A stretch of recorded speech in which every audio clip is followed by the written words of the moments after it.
அனைவருக்கும் வணக்கம். எஸ்பி வேலுமணி வைத்தியலிங்கத்தினுடைய ஒரு சந்திப்பு, அது ஒரு ரூமராக பரவிக்கிட்டு வருது சமூக வலைதளங்களில்.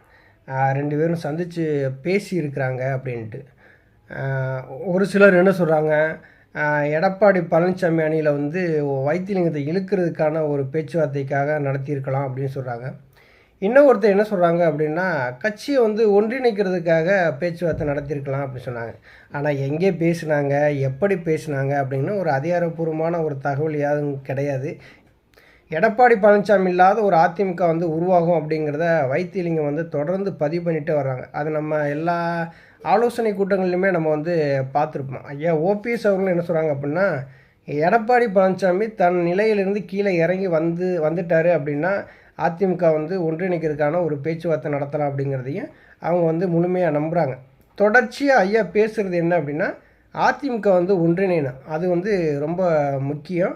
அப்படி ஒன்றிணைந்தால் தான் திமுகவை வீழ்த்த முடியுங்கிறதுல அவங்க திடமாக இருக்கார் ஐயா. ஏன்னா கிட்டத்தட்ட அந்த தர்ம யுத்தம் ஆரம்பித்த காலத்திலேருந்து வைத்திலிங்கம் அவர்கள் சொன்னது என்ன அப்படின்னா, அதிமுக உருவாகணும், அதில் எடப்பாடி பழனிசாமி இல்லாத ஒரு அதிமுக உருவாகணும் அப்படின்னு தான் சொல்கிறாங்க. ஆனால் அவங்களாம் அதிமுகவோ இரட்டை இலை சின்ன வெற்றி பெறுவதற்காக ரொம்ப பாடுபட்டிருக்காங்க. கட்சியினுடைய வளர்ச்சிக்கு அவங்களுடைய பங்கு மிக முக்கியமானது.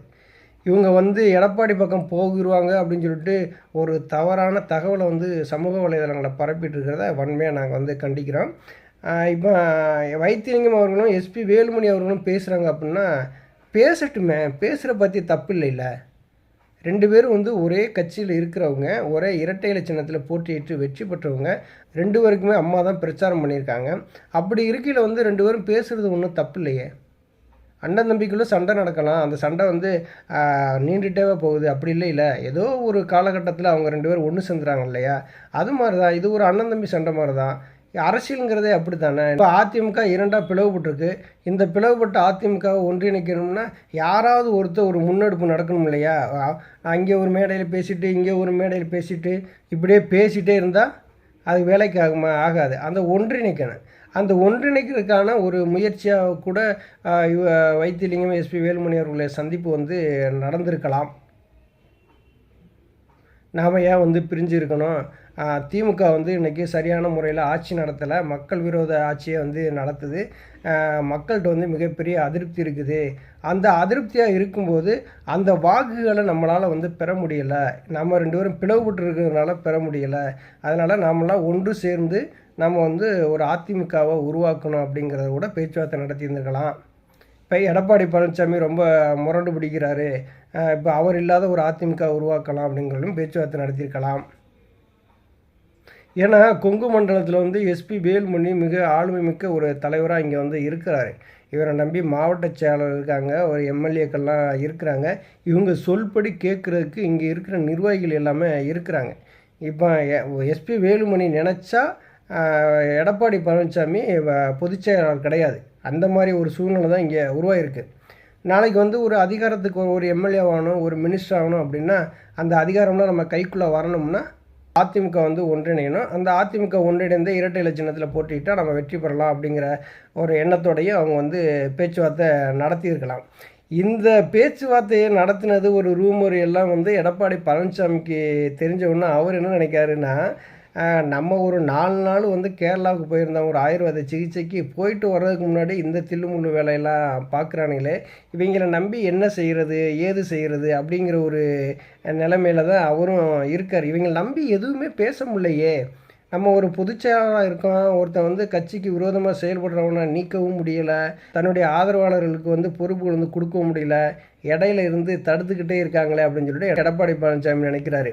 ஆனால் ஏற்கனவே பார்த்தீங்கன்னா எடப்பாடி பழனிசாமிக்கும் எஸ்பி வேலுமணிக்குமான முரண்பாடு எப்படி ஏற்பட்டது அப்படின்னா, 2 தொகுதிக்கு ஒரு மாவட்ட செயலர் சொன்னாங்க இல்லையா, அதுலேயே எஸ்பி வேலுமணிக்கும் எடப்பாடி பழனிசாமிக்குமான ஒரு முரண்பாடு அங்கேயே உருவாயிருச்சு. இப்போ வேலுமணியினோட ஆட்டம் என்ன அப்படின்னா, அதிமுகவை ஒன்றிணைக்கிறோம். அதை நம்ம பாராட்டக்கூடிய விஷயம்.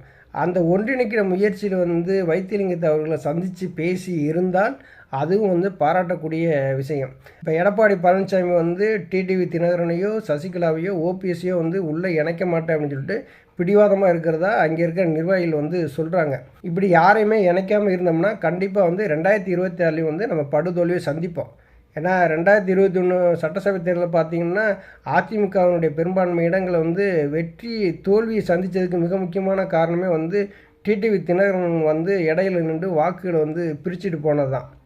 இப்போ அன்னைக்கு ஐயா ஓபிஎஸ் என்ன சொல்லியிருக்காங்க, டிடிவி தினகரனையும் உள்ளே இழுத்துட்டோம் அப்படின்னா நமக்கு வந்து வெற்றி வாய்ப்பு வந்து நமக்கு அதிகமாக இருக்கும் அப்படின்னு சொல்லியிருக்காங்க. இந்த எடப்பாடி பழனிசாமி தான் கேட்கலை.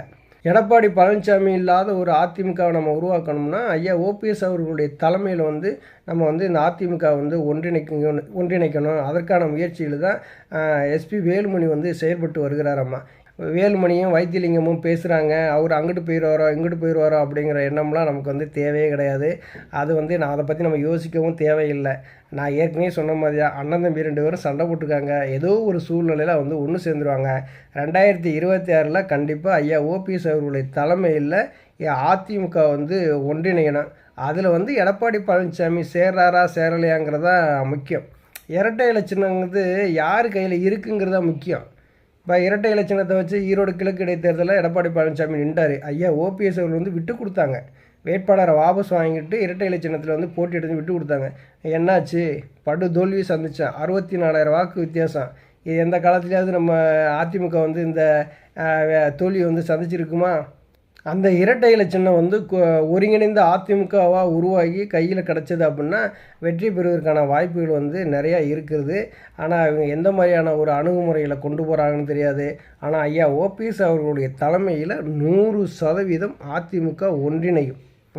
எஸ்பி வேலுமணியும் வைத்திலிங்கத்தினுடைய சந்திப்பை வந்து சமூக வலைதளங்களில் பல்வேறு கருத்துக்களாக வந்து போட்டிருந்தாங்க.